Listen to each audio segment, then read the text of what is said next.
I'd like to introduce you to Ben Morris.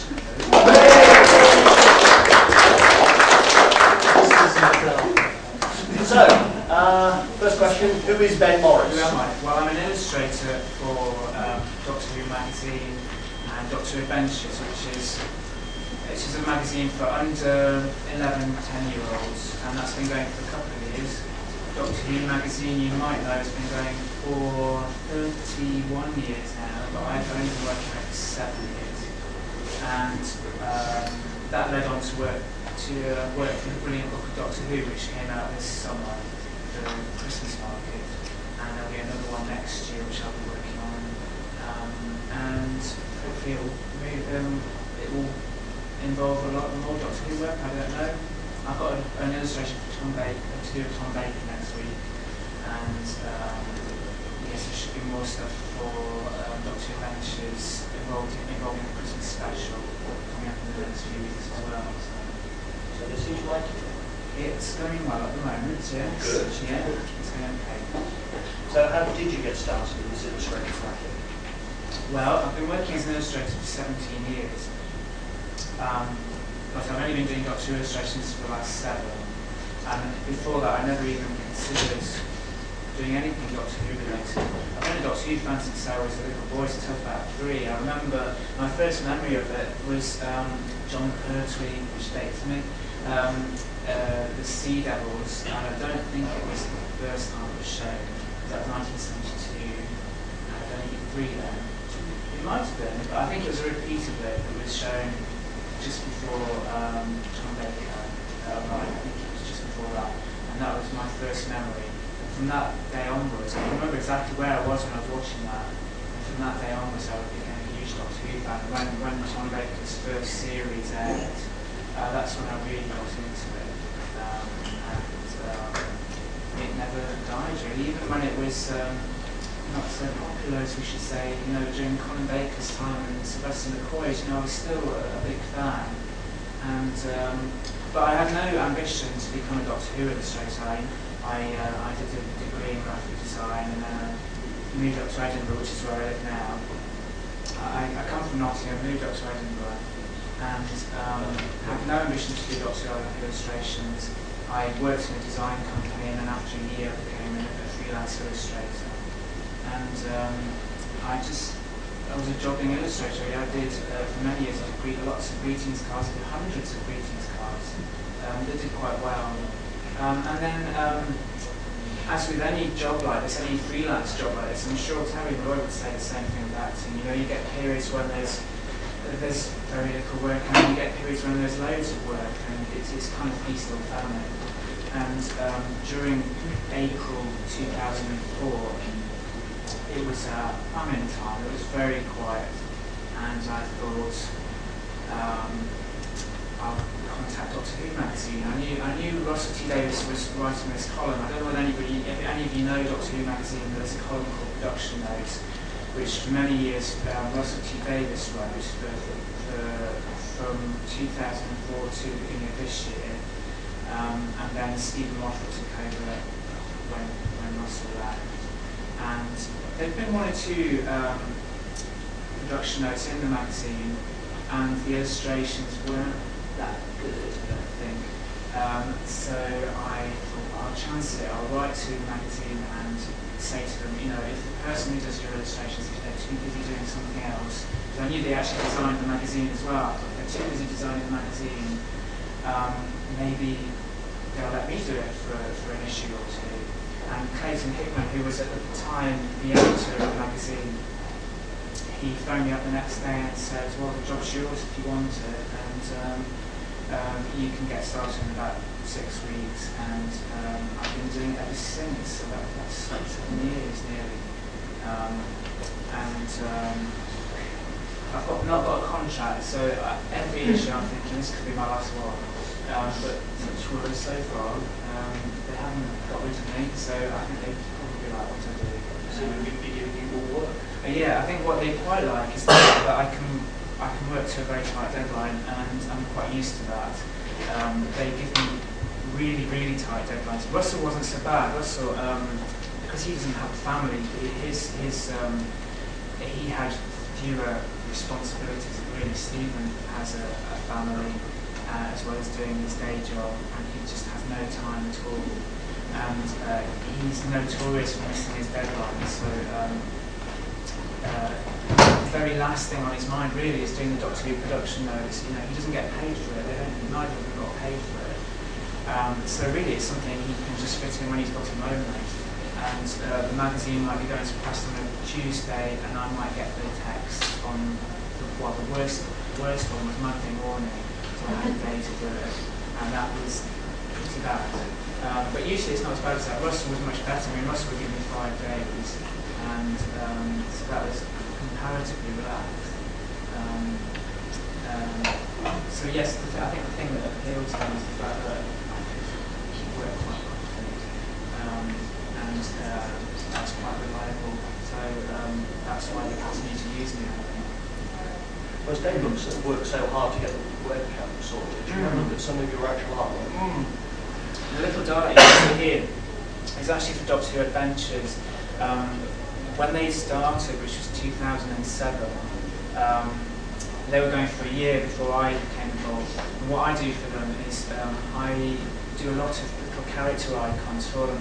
You'll see that as we go on. The first few pictures are actually Doctor Who magazine illustrations, but when we get further on, there's quite a few of my icons, and they use them on all their free gifts, or quite a lot of their free gifts, and they use them on their website as well. You can download them to use as avatars on whatever messenger application you use. And I've been told that they're really popular. They do a lot of market research, and they ask the kids what they like about the comic, what they don't like, what they want to get rid of, what they'd like to see more of. And apparently the children really like these, so they've been doing really well. And I don't know where, we might need t-shirts as well, which would be nice, but unfortunately the way the BBC works is that they take the copyright for everything, so they could use my illustrations millions of times on whatever they like, and I wouldn't get paid for it. I think they learned from many years ago when Terry Nation created the Daleks, he kept part of the copyright, and his estate, I mean, is just enormously wealthy now. And the BBC, I think, thought, you know, that money could have been ours actually, and so they learned from that time onwards really to make sure that anything any freelancer does for them, they get complete copyright for. So yeah, it'd be nice to see it on lots of other stuff, but I wouldn't benefit from it financially. It would certainly geek you out to see. It would be lovely to see. I just moved the webcam. Sorry about that. Yeah, it'd be great to see them on t-shirts. I mean, it's fantastic going into Tesco's or Morrison's or whatever, and seeing the magazine on the shelf and seeing something huge of mine on the cover. I mean, they've had well, they have lots of stationery. They're making a toy of one of my illustrations, which is nice. From the last series, the East Below episode, they were the Smilers, and they're making a clockwork smiler, so a little man that walks around, you mind him like he walks around and his head turns around, and it goes from smiling to angry to berserk. And I did the faces and the costume, and they'll be mapping that around the toy. So that'll be really nice to see. Yeah, that's coming out soon, I think. So anyway, I'll go on to the next one. I don't know, clearly you can see that was for this was for the production notes earlier this year in Doctor Who magazine. This one was probably one of my most difficult because I had so little time. In fact, Stephen hadn't written the text for it at all. By the time I was asked to do the illustration, so normally I've been given the text, they email me the text, usually from Tom Spilsbury, who's the editor of Doctor Who magazine, but sometimes I'll get it directly from Stephen or Russell previously, and I was asked to start work on the illustration, but they didn't have any text, and my job's to illustrate what goes on in the column. And so I didn't know what to draw. So basically what I was told to do was to make up anything. so I already had some pictures of Matt Smith and Karen Gillan I've done just as a reserve, because the deadlines are so tight. I thought it might be useful to have a picture or two of them, and I dropped them in, and I dropped in these bits at the last minute, really, and they make no sense whatsoever. It's actually an homage to various Saul Bass posters, and Saul Bass, I don't know whether you know, was a hugely influential director and artist in the 60s who was involved in films like Psycho. He claimed that he directed the shower scene in Psycho, but Hitchcock always said that was not the case. But my friend Jane once met him and said, "Is it true that you directed the Psycho scene, the shower scene?" And he said, "Yes, he did." And so he's famous for that. He's also famous for this sort of style. There's a film poster for The Man with the Golden Arm, which has an arm like that. And I just thought it would be quite nice to, for no reason apart from the fact I like his stuff, it would be quite nice to do an homage to it. So I did that. Fortunately, we got out of the pickle that month, because there was so little time. This is one of Russell T Davies's production notes, and he was talking about the Radio Times and the way they bill the series in the Radio Times and in other listings magazines, and how you've got to be very careful not to give too much information away. And I thought, oh, it would be quite nice to do an illustration of the modern series as if it was in the style of the old Radio Times. And I used to love the Radio Times in the 1970s. They used to have beautiful illustrations by Frank Bellamy, who was quite an influence on me. In the magazine they would have little illustrations. I'm not sure how familiar you are with them, but they used to have little illustrations of John Pertwee and Antoine Baker and various companions and monsters accompanying the episodes. And so I thought it would be quite nice if we had the modern series in that style. So I've sort of given this impression of cuttings out of old Radio Times, but they're modern episodes. So the one here is for Family of Blood, and it's Freeman at the top, and the Pigman for the Evolution of the Daleks, and one of the Weeping Angels as well in the background. And this is David Tennant's Eye, which is meant to be reminiscent of an illustration that was done for Terror of the Zygons in 1975, I think. And there's an illustration of Tom Baker's eye and an oil rig behind him, so it was meant to be sort of in that style but updated. I got a really nice email from Russell T Davies actually once I'd done that one, and I think that one was his favourite. He's a really nice guy. I met him once before, and I mean he's so busy. I mean I don't know how he survives actually. He lives on cigarettes and alcohol. I mean he works through the night, and I'd get emails from him at 3 o'clock in the morning, and he would say, "Oh, I really loved the illustration this month," and he'd have a little chat, and I just don't think he slept at all. And then he went to America, and I still occasionally get emails from him, even though he's not involved with the magazine anymore, but I get emails from him saying how much he likes what he's done. And I'm quite touched by that, because he's so busy, and he deals with so many important people, and he has no time at all really, but he takes time out to thank people. And I think most people who worked in some capacity on Doctor Who since he came back say that about him, that he's really considerate and will take time out to, even people who you think have the most insignificant roles, he would go and thank them and take time out to show how much he appreciates what they're doing. And I think that makes a good working atmosphere on anything to do with Doctor Who.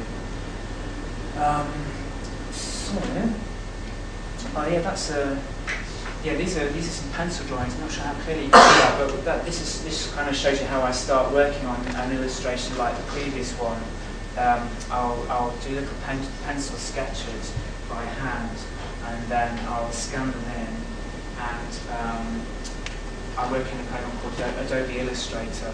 I do use Photoshop, but very, very little. I mostly use Illustrator, and scan the work in, and I'll tidy it up, and I'll colour it in there.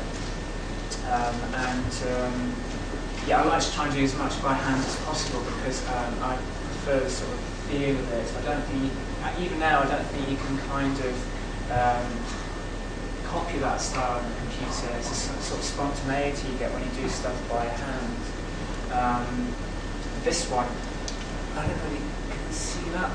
That I did quite a bit of this by hand as well. This was for Stephen Moffat, his column.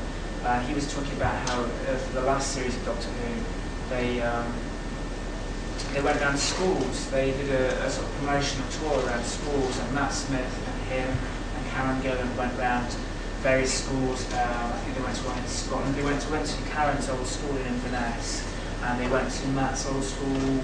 I forgot where he comes from. Northampton. Where is it, sorry? Northampton. Northampton, yes. They went to his school in Northampton, and so yeah, they were talking about how they were taken back in time, really, and they were remembering what they were like when they were children, and how they would feel if somebody from Doctor Who came and talked to them. So I imagined it as one of these little card games, and I can't really call it, but it's where you Misfits, I think it's called, where you've got the body parts of various characters, and you mix them up. So there's the heads of how they are now, and then there's their up here, sort of the clothing of them as they are now, and at the bottom as well. But the main part of it is them in school uniform. And to make to get the right feeling of what I did was I actually took a photograph of myself with little bits of card that I cut out, and I took that photograph so I can make sure I got the shadows exactly right. So when you go back, so when you actually do the illustration, the shadows beneath, you can't quite see it on there, but I can see it here on screen. When you get the shadows underneath the cards, it looks quite realistic. And I thought the only way of doing that was actually to build something by hand, and I've done that a few times actually. Build something by hand and then photograph it and then use that as a template. Maybe if you get the chance, we can set the laptop up. Yeah, sure. We can have a closer look. Sure. Sometime later in the weekend. Yeah, that'd be fine. Yes, this is another one for Russell. This was a couple of years ago. He was talking about the idents for BBC, and this character I was saying a few minutes ago is called Mary. She appears on a Ferris wheel, I think, and she's walking down the road, and there's these various strange creatures following her. And that's usually used on a Saturday night before street come dancing and things like that.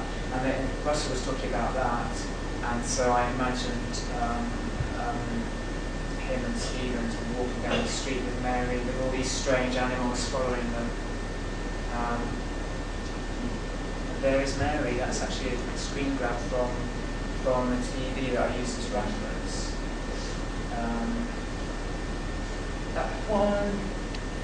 That one was a Comic-Con. Russell went to Comic-Con, and David Tennant got a huge reception. He was treated like a superstar, really, and it was about that, really. Somebody was dressed as Scooby-Doo, I think, and there was somebody dressed as a Cyberman, and there was a Japanese man dressed as John Pertwee, and I don't know why. Somebody else was dressed as Matt Smith. I mean, days after it had been announced what his costume was like, and they'd already got a tweed jacket exactly as it was in the photos, and he got bow tie, and so that was about that Comic-Con a couple of years ago. And occasionally what I do is I ask my friends to pose for me, so that's one of my friends, John, dressed as Cyberman, and I use that as a template in the background. My friends are very long-suffering. Yeah, they often get asked to do this sort of thing, and yeah, it's a bit embarrassing sometimes for them. Yeah, in this case I did little bits of the illustration by hand, using pen and ink, and then scan that in. That one was for this year, beginning of this year. That was the first production notes of the year. Again, I had about 2 minutes to do that one, so it had to be really simple. In fact, this illustration of Matt Smith was originally done for a new Doctor Who magazine, which I think came out, but I don't think it lasted very long. It was called Doctor Who Monster Invasion.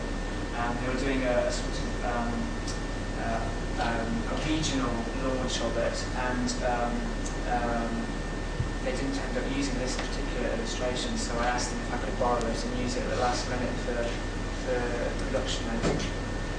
This is for the Brilliant Book of Doctor Who. Now really, you'd have to see this close-up, I think, to know what it is. It's a map of Ledworth, and in the book there's a full-page map of Ledworth, and I suggested they did it in an isometric style, as in seen slightly from an angle, so the buildings are almost 3D.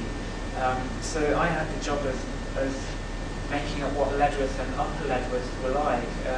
There's no indication in the series about how everything fits together. In the last series of Doctor Who, I don't know whether you remember, they went to, in Amy's Choice, they went to an old people's home, which is here. That's the Sarn residential home. And behind it is the church where they all sit outside at the beginning of Amy's Choice. And there's a castle ruin as well, where they have to fight off the old grannies and grandpas. That's just behind there. And the butcher's shop is just there. And then Ledworth Hospital is here. That's from the 11th hour, the first episode. This is just actually 1/3 of the map. This is not the whole map. So a bit further down you've got the cathedral on the green and the shops on the green. And there's a Ledworth railway station as well, and I had to name all the roads, so I actually named the roads that Amy and Rory live on in Amy's Choice, and that they're Amy's house that you see in the 11th hour and in the Pandorica Opens as well. I named the roads, so I'm hoping at some point that actually works its way into the series. That would be really nice. What was meant to happen was Stephen Moffat was meant to approve this. He was meant to look at it and approve all the names, but they just didn't have time. Right? The book was going to class, and Stephen didn't have a chance to. Stephen didn't have a chance to actually look at it, and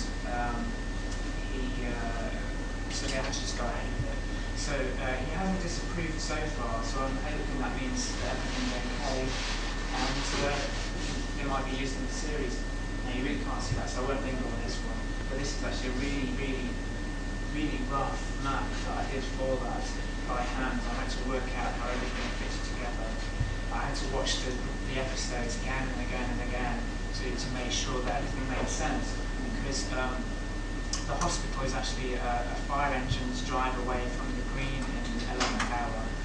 And the doctor says in Amy's Choice, when he's standing outside the residential home, that I wish it was nearer to walk to Amy and Rory's, wish it was nearer to get to Amy and Rory's house, and he has to get a camper van to get there. So I had to make sure that all the roads were long enough to make sure they all made sense. And so yeah, you might just skim over the map, but actually it took quite a long time to work out how everything logically fitted together. This is something else from the Brilliant Book of Doctor Who. This is based on The Beast Below. In the book there's a sort of double-page spread, which is like a guide to Starship UK, and it's meant to be a welcome guide to Starship UK. And so this is basically some of the instruction pictures from it. And the way it's used in the book is quite differently. There's text underneath. Here we've got a winding something up. All the electricity on Starship UK is meant to be wound up at various wind-up boxes, although you don't see that on the screen. So that's him there, and that's a child seeking some advice from one of the Smilers, and the Vators. These are the lifts in the Beast Below are called Vators, not elevators, and it gives some advice on how to use the Vators, how to vote. This is a guy by one of the voting panels, and two children at school having their homework checked by a Smiler, and somebody visiting Buckingham Palace, because apparently all the landmarks, the major landmarks from the UK, are either reconstructed in Starship UK or have actually been nicked and put in Starship UK. So they are telling you what sort of landmarks you can go and see there. So basically the book is a companion to the series. It sort of gives you a bit more information behind each episode. It's meant to sort of flesh it out a bit. So for the map, that was for the 11th hour. This one's for the Beast Below. And then it's in sections. So I also did, these are logos for the Beast Below. All the, it's quite well thought out actually, all the little organisations and companies that are referred to ever so briefly in the Beast Below, we had to do logos for and use them in the book as if they actually exist. And then the Weeping Angels section, this is for the Time of Angels. There's a double page spread of that where I created this old high Gallifreyan rune for them, which you really need to see close up. But it's basically a rune with lots of little symbols on that say it's behind you. That's what it's about. I think it's about 20 different runes, and that's all it says. And that caused me a nightmare actually, because I was trying to create that in Illustrator on the screen, and I just couldn't get it right. And in the end, I thought I'll just make it by hand. So I actually made a Gallifreyan rune out of a piece of card, and I put some PVA glue on top of it, and I scrawled into it these different symbols, which I had to base on. There's a series Bible really, which I was given bits of, which has bits of Gallifreyan text in that they've created for some of the episodes, and I had to make it look like that. And in those pieces of Gallifreyan text were actually based on the Deadly Assassin, bits of the Deadly Assassin text, I think you see, in 1976. So they've really done their research, and I knocked this out in about 5 minutes. I made a piece of card, some glue on it, scrawled into the glue, and waited for that to dry, and then coated it in ink, and then rubbed it off, and scanned it in. And I'm actually quite pleased with it, considering it took about 5 minutes. It looks quite convincing. So I've got the original of that on my bookshelf. Then you actually can't see the illustration at all that I've done. It's on this side, so I'll move on. There's a, you can't hardly see that either. It's actually a Roman mosaic of Rory outside of Pandorica, and in the book there's a section about what Rory was doing in the years he was guarding Pandorica, which I think is 2,000 years or something like that. And it takes us all the way from Roman times up to the Second World War, when apparently he was destroyed in the Blitz. And that is, you can see that. That's for the Pandorica Open section. Yeah, actually, it might be easy to do that. Yeah, that's for the Pandorica Opens. Or is that? No, it's the Big Bang, isn't it? The Big Bang where Amy and Rory's wedding takes place at the end, and the Doctor's doing some mad dance. And Ollie Smith, who's written a lot of the Doctor Who novels, and he's written the game for the Wii, and I think he's done some of the online games as well. He wrote this section where they're basically instructions on how to do this stupid dance that the Doctor does, which is called the drunk giraffe. And yeah, it takes you through various stages. There's one stage where it looks like he's doing William Hartnell's thing with his thumbs on the lapels, and there's another bit where he's scanning with a sonic screwdriver left and right and up and down, and tossing it in his hand, and straightening his bow tie, and he's rotating his hands, and that was quite fun to do. That was meant to be done in a sort of flight manual style, where it's quite graphic, and there's not much detail to the actual figure. It's really quite flat. But apparently that was shown to Matt Smith, and he really liked it, so that was nice to know. I think that's the last thing on that. Oh, there's a detail there. Actually, that's where he's scanning up and down, left and right, and tossing the sonic screwdriver. So you can do that at home, or the next wedding you go to. Or you can do it this evening. The secret is go out and buy the big book of Doctor Who. Oh, that's and what then it you'll was. see, Yeah. and then you'll see these perfectly without. That's right. If you buy that this afternoon, then this evening you can do the dance. Oh, and this one here is this is Liz 10, the stamp. She refers to a stamp in it. Her body clock has been frozen. She's actually, you probably know better than I, how old she actually was.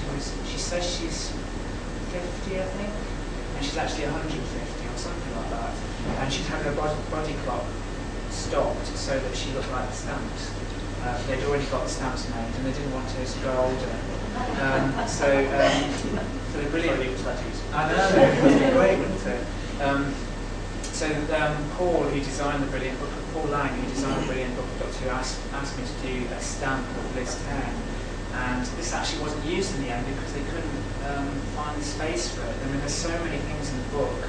In the end, there was no space for it, but they're hoping to use it at some point. Possibly in the next book. I'm not sure whether Liz 10 appears in the next series. I imagine she might do because I think she was quite popular. Yeah, I think she's a good chance they'll bring her back. Yeah, I mean, she was a great character.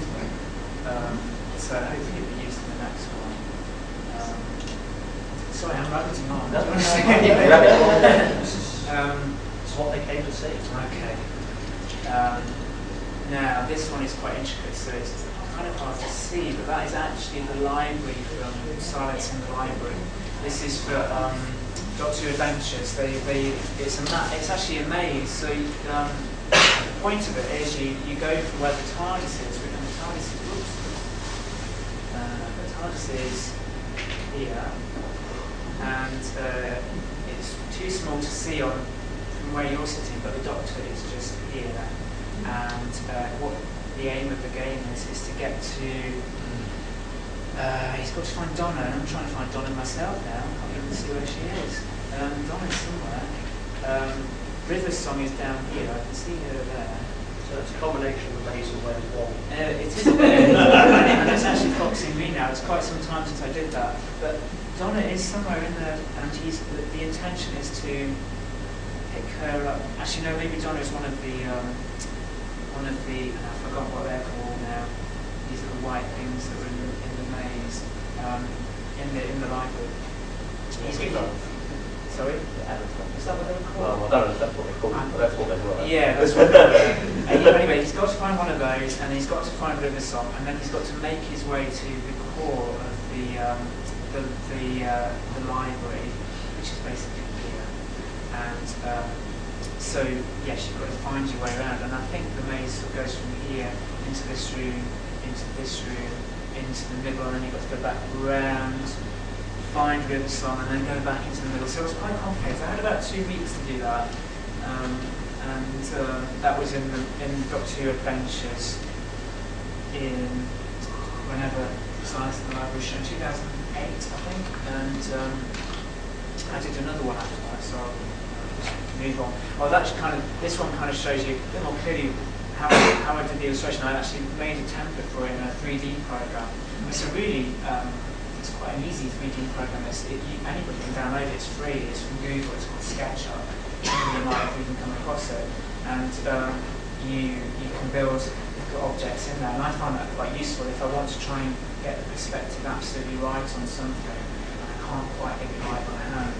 So in this one, I built the maze basically in a 3D program, and then used that as a template for this illustration. That's a bit of a close-up.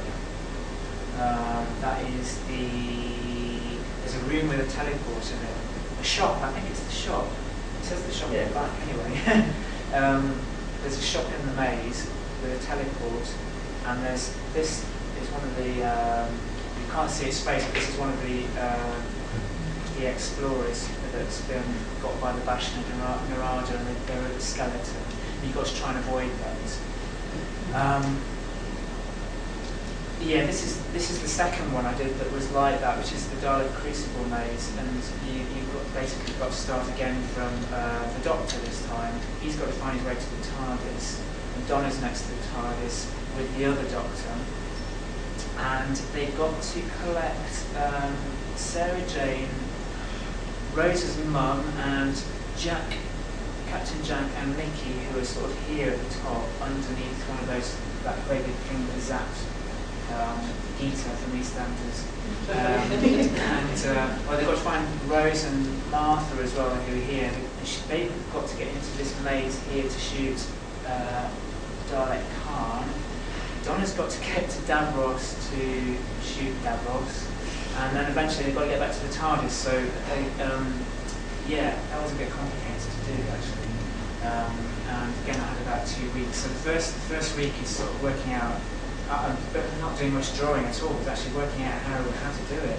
Because it kind of does your head in, trying to work out how it all fits together. And then the second week is spent drawing the actual thing. That's a bit of a close up. You can see Sarah Jane. I've forgotten Rose's mum's name now. Jackie, yeah. Jackie and Jack and Nikki. And the Supreme Daleks up here somewhere. And this is moving on to Doctor Adventures. These are the icons I was telling you about. There have been 2 styles of icons. In 2008, when they'd only been going for about a year, they asked me to do these very simple characters. And the second style of characters I did, which was the beginning of this year, a bit more detailed, and were aimed at a bit of an older age range. I think they were trying to shift the age range in the comic a little bit. But to start off with, it was sort of aimed lower, and so I did loads of it. I think I did about 70 or 80 of these, starting off with the TARDIS and the basic characters like it was Martha at the time, Martha the Doctor, and then it grew and grew and grew. So you got all the peripheral characters as well, you know, the Pigman, Carly Minogue, and the Sontar, and Dalek Stack as well. What that was based on was I did this thing for the election campaign actually in 2007, and it was an animation for the election campaign, completely unconnected with Doctor Who. And I showed this to them. I said, well, we could have something similar. This is quite a simple style, and they sort of adopted that and made these icons from them. So these are some more. There's the murderous Santas, and the old lady from The Unquiet Dead. There's Wilf, the Master before he changed into John Sim, the Wasp from The Unicorn and the Wasp, and these were used. They kind of dropped throughout the magazine, and then they used on the free gifts. So they used on rulers and erasers and bookmarks and what have you, on everything. They've done inflatable versions. We've got the fridge magnets. Fridge magnets, they're fridge magnets. And have you got fridge magnets of them? Yeah, I've got friends with the fridge magnets. But no, not bought them in. Yeah, there were quite a few fridge magnets, and sort of coffee stickers as well. And that's fantastic, going into a supermarket and seeing that on the shelf. That's really, really nice to see. And seeing kids love them as well, which is great. I mean, they have to be really quite simple for the age range we talked about. I mean, I would say their core audience is about age 6 or 7. So they've got to be quite simple, and they've had to be things that the kids would like to copy as well. So thankfully they were quite successful. And in 2009, they asked me to completely redo them. And what they said was they wanted something that wouldn't look out of place in paper chase, which I don't really know. It's a chain, sells very expensive cards and wrapping paper and stuff. And so I got some wrapping paper from Paper Chase, which is this, and said, well, we could do something possibly in this style that's coming up, which I didn't actually like, but it's possible. You can't really see it on there, but it's a very childish style. Or you could do it in this sort of style, this is a character I'd done for a logo for a completely different company, and I said we could actually make that character into Matt Smith. So it's a kind of cutesy kind of style. And they said, well, yeah, possibly, but we could use that style for something else. And in the end, what they ended up on was a style based on this, which I got from Paper Chase. This is a range of cards from a company called Potmash, which is fantastic. what they do is they conflate two well-known characters, and they've got toys made of them and greetings cards. This is Mr. E.T., which is basically E.T. and Mr. T sort of conflated. And there's Yoko Bono. There's Bee Jesus, so that's the kind of combination of one of the Bee Gees and Jesus. They're fantastic. If you go to Popmash, the website, they're all on there, and they're really, really great. And I said we could do something a bit like this, where the style is, you can't quite see it here, but there's a very thick outer line and a thin inner line, and it's quite, it's quite bold, and it really sort of sticks out, and that's the sort of thing we're after. And then what else? Down here we've got, I haven't got kids, so I'm not familiar with the character, but it's from... That's Cosmo from Fairy Odd Parents. Oh, right, now I was told it was Dexter's Laboratory. No, it's Fairy Odd Parents. Right, okay, well, you know better than me. And I said, we could do something in that style. What's your excuse? Got your guilty secret, though. The top one here is from, these are not illustrations I've done, they were just shown to Dr. Ventures as the style we could do. And this was for the Observer Music Monthly, and these are fantastic. This was from ABBA to Zappa, and I don't know whether you remember it, but it was a campaign to promote Observer Music Monthly, and they had these little characters based on pop groups, and they had ABBA to Zappa and everything in between, and it was a lovely style. So what we ended up with was this sort of style, though we changed the heads in the end, so this is a very, very basic version of what we ended up with. We actually ended up with, we didn't end up with that. That kind of shows how I constructed it. That was a possible way of doing it, but this is the way we ended up making the characters. They're kind of basic shapes, they're sort of triangles and circles, and that eventually becomes this, which they're very, very simple, but they have to be simple for that age range. They have to stand out, and they're going to be reproduced. One thing that's really important, they have to be reproduced really, really small on some things. They're on pencils, and they're about, I would say, about 4 millimeters high in some instances. So you have to see what they are, and they're really, really tiny, but at the same time, they've got to be used really big sometimes. I mean, they have used them large scale. There's a possibility at some point they might be used on standees, so they have to be really flexible. So that's why it's quite a simple style. And so your arm must be aching by now. We ended up. Well, I was told at the beginning that there would probably be far fewer of these icons than we had before. And as I said, we had about 70 or 80 of the previous style that was used in the David Tennant period. And we said, we'll probably have just about 10 or 20, but they've grown. I mean, the kids love them apparently, so they've grown. And we started off with the TARDIS and with Amy and the Doctor, but then all the peripheral characters have been added now. So we've got Smiler, Jejune here. Three Silurians. There's a warrior Silurian in the middle, that's one with a mask on, and then two without. That's the elder Silurian at the end. Amy and Rory, and two Weeping Angels as a Rory fan, or was it an Amy fan? Rory, yeah. And two Weeping Angels, and Amy and Rory again. So there were various versions. Sorry, Amy and the Doctor again. There are various versions of Amy and the Doctor. And they used those the most, really. The River Song at the end. And, these are the Daleks I did here.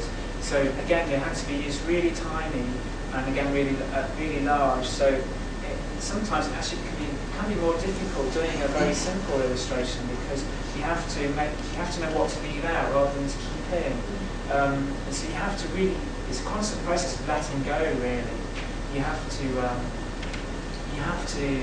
kind of think, right, well, we don't need that bit, we don't need that bit, we don't need any detail on the dome, because it's just going to get lost when it's small. It can be quite complicated doing something that actually looks really quite simple. Here, this is a canine maze, I don't know if you can see that, but that's something else if you've got two adventures. I'll just quickly go through that because I'm not terribly interested.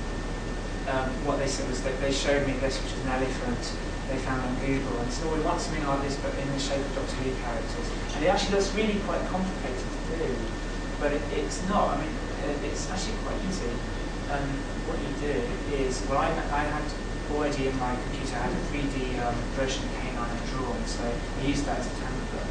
And I popped that behind a grid. So you basically draw a grid, and you go through, knocking down a wall, one at a time, through the grid, until you get your shape. So it's actually really quite easy to do. Well, yeah, it is. Yeah, anybody can do it, and it ends up looking really quite complicated. So what you do to start off with is you make your route, the actual route you want to use, the winning route, and then afterwards you put all the red herrings in. So you gradually work your way through, and then that's the finished version, the coloured version, which went into the magazine.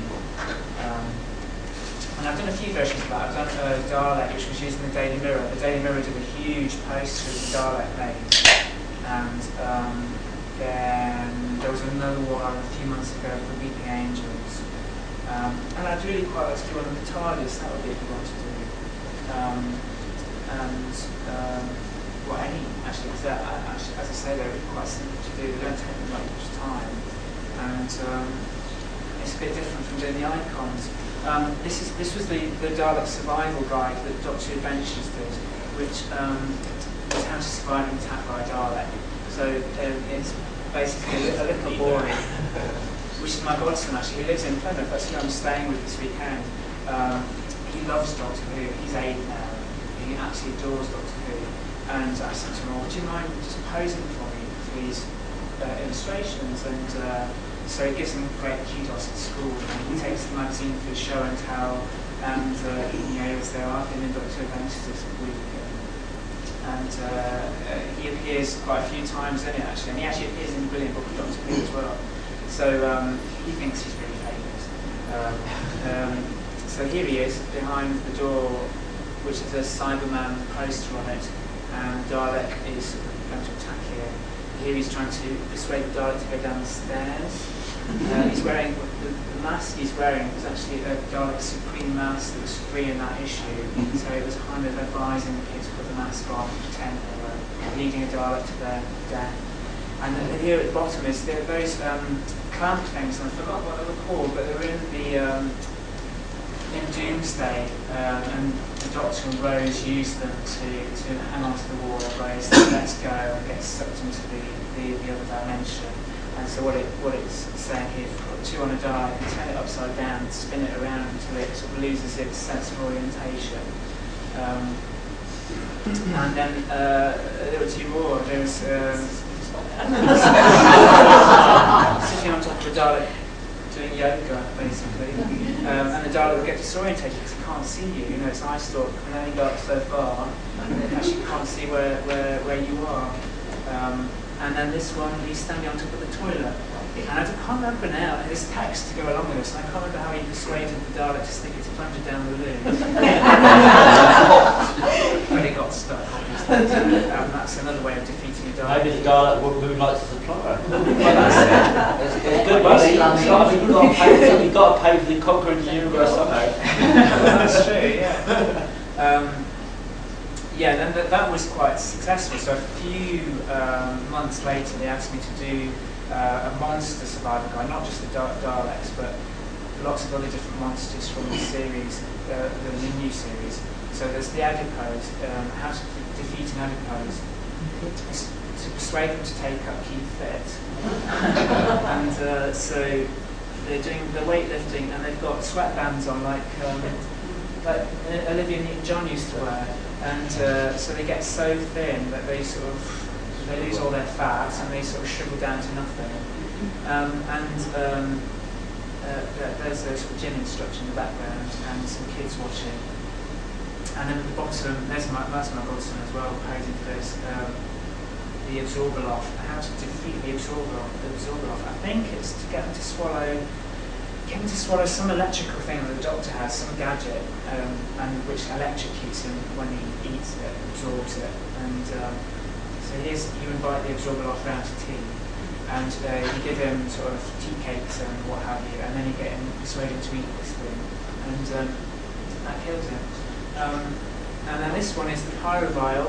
You make some biscuits, I think. You make some biscuits. It sets off a fire alarm, and it soaks the pyrovile and it puts it out because he lives on, he's a fire creature. So all these things are printed in the comic, and I mean basically they're really silly, but the kids seem to like them. And that is it's when you invite a sardine round the tea, and you're eating fish and chips, and when you're eating fish and chips, of course, you squirt vinegar on them. And well, I certainly did. It's the only way they could get me to eat chips. So we're going to be inviting a sardine round to your house now soon. So yeah, the sardine dissolves to nothing, and the Sontaran, you play Conquest with the Sontaran, naturally. That's the first thing you do with the Sontaran. And then when the Sontaran's got its back to you, you flick Conquer onto its probic vent with the back on the neck, and you knock it down. And that's it, I think. I think that's the last one. Yeah. So, I'm exhausted now, so I get ranting.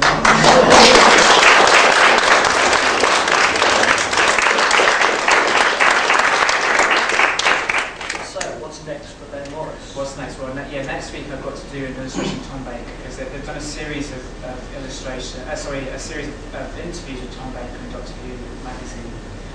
The last month they took him and I've forgotten her name. She used to design the costumes for Tom Baker in his final series.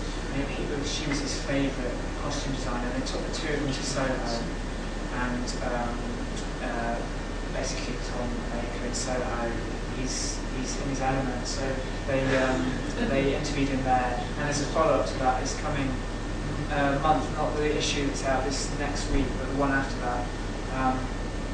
And they're interviewing him, asking him what goes on in his mind, and as you know, Tom Baker, his mind is just unlike anybody else's. It's completely bonkers. If you saw him on Have I Got News for You last year, when he presented it, he's just completely mad. And so the illustrations, the full-page illustrations go with that.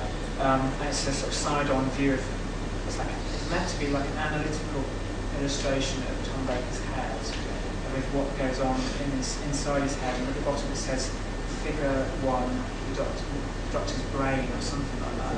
And so I've got to do that next week. I haven't even started on that yet.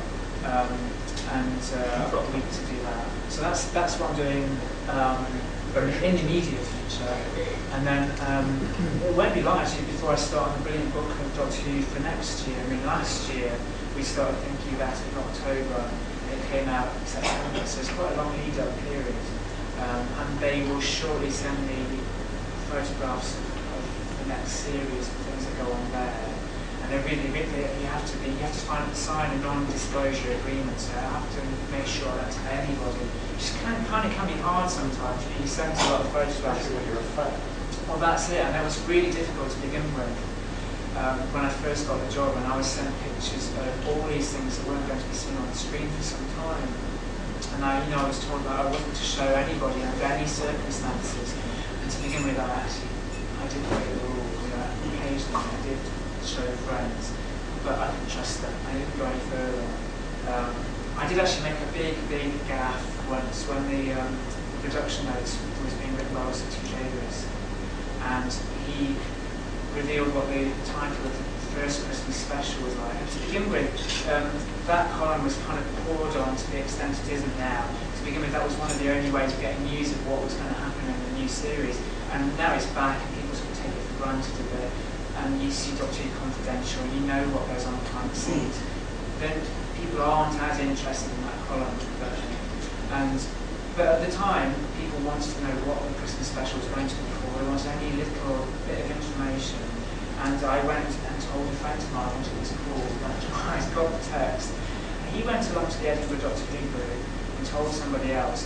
He went onto the Gallifrey, the Outpost Gallifrey forum at the time, and told everybody what it was called.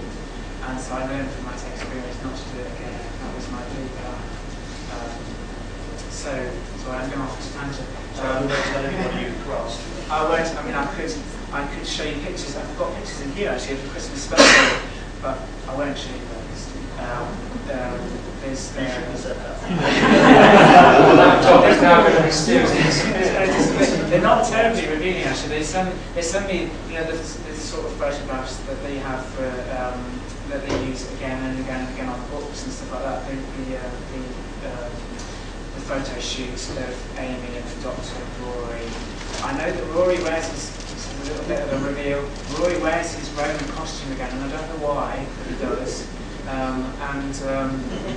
There's pictures of Michael Gambon's character, and Michael Gambon's character, this is probably general knowledge anyway, you see him as a young man and as an old man because the story is based on A Christmas Carol. In fact, it was announced yesterday that the story is actually called A Christmas Carol, which is probably not the most exciting name in the world, but that's what it's called. Yeah, so I've got pictures of Kazuran, his name is, but all this I think is general knowledge, so I'm not giving anything away. As a young man, as an old man. It will be before the end of the day. It will be. It'll be on Gallifrey base, won't it?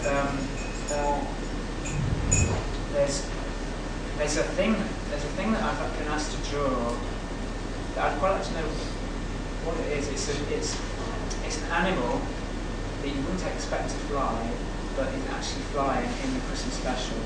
And I've got no idea why it's flying. But I've been asked to draw this. I've done that already. And one or two other little things. Amy wears a certain outfit that she's worn before in a Christmas special, and so I've been asked to draw her in that outfit. You may need to tie Dave up. Yeah, you're probably thinking of the outfit that I. So yeah, I get sent these things, and shortly I'll be sent pictures of the new series because I'll be asked to do icons for the new series. And I'll probably get things from the Brilliant Book of Doctor Who 2012 in the next few months. I was shown the new Daleks, which weren't very successful, a year ago, and that was about 5 months before anybody else saw it. So I really had to keep my mouth shut about that because that was a completely new design and nobody beyond the production team had seen it.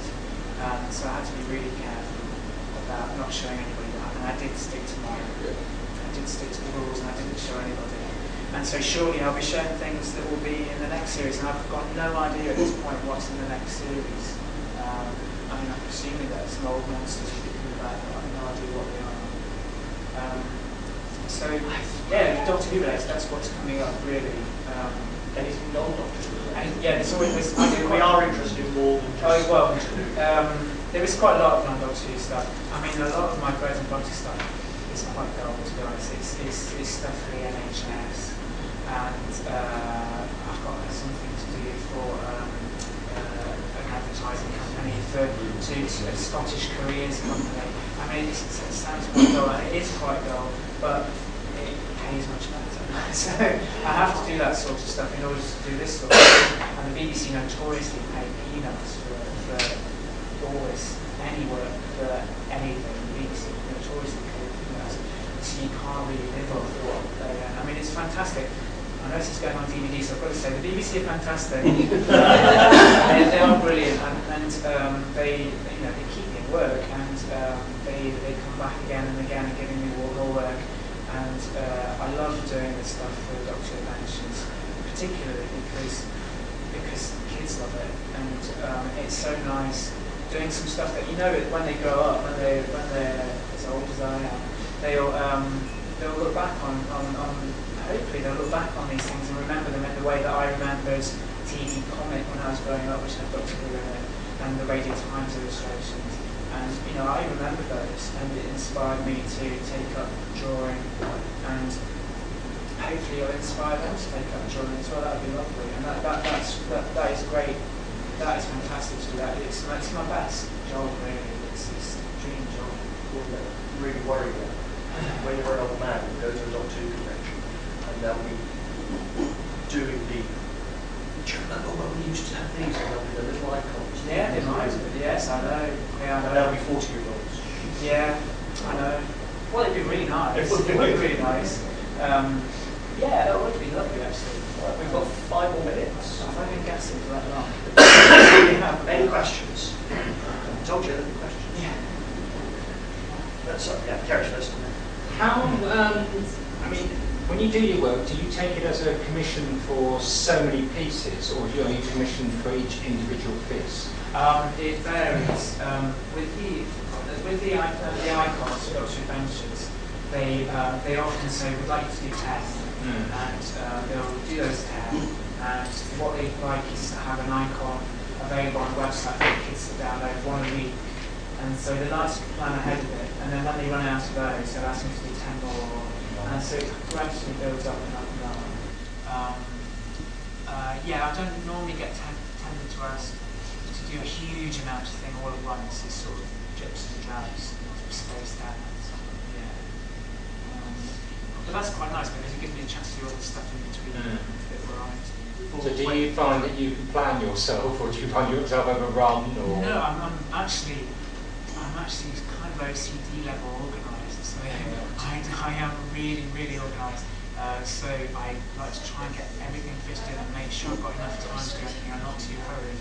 But that's not always very easy because the Doctor Who magazine stuff, as I've said before, it's usually really last minute. And occasionally I've panicked. There was actually one instance 3 months ago when I really panicked and that I had 24 hours to do it. And I had no idea what I was going to do. And I did cock up Karen Gillan's face, and I did make it look really quite scary. And I sent it, and I had no time to redo it, so I sent it to Tom, the editor of Doctor Who magazine, and he actually rubbed her face out and drew on top of it, which I wasn't happy about. I think he knew I wasn't very happy about it, but we couldn't do anything about it. But yeah, in answer to your question, usually it's all very well planned. Yeah, that's the idea. Before we went to a Charles' question, I've just been told there are copies of the Book of Doctor Who next door in the dealer's room. Oh, great. And of course, Ben, I'm sure you're more than happy to sign anything you want. Yes. Yes. Yeah, that would be nice. Great. I don't know if you know this or if you're allowed to say, but do you know if the new Lego style Daleks are going to start? That's a good question. Yeah, I don't know, but I've heard people saying that they're reintroducing the old style ones, but don't quote me on that. Oh, there's been several rumours on the internet that the Teletubby Daleks are being dropped because there have been so many complaints. Yeah, and I think they admit that themselves now. Yeah. They weren't popular. Yeah, you occasionally see interviews with them saying that. So I would actually, what I think is actually they'll keep them in some aspect. They might keep them as a sort of, I don't quote me again, but I'm imagining that they might keep them as a sort of high council. And so you see them now and again. And then the actual army of Daleks of the old style. But again, don't quote me. When I was sent the photographs of them, in fact, I can show you the original photographs they sent me. If you just bear with me 1 second. Let's see. Yeah. I'll just see if I can find it. What they sent me originally, they sent me a huge amount of reference. So I've got. Yeah, you then show something. Oh no, there's nothing. There's actually apart from the Christmas pictures from this Christmas, there's nothing that confidential on here. So on here somewhere is the new dark. Let's see. I think it's here. It's top folding here.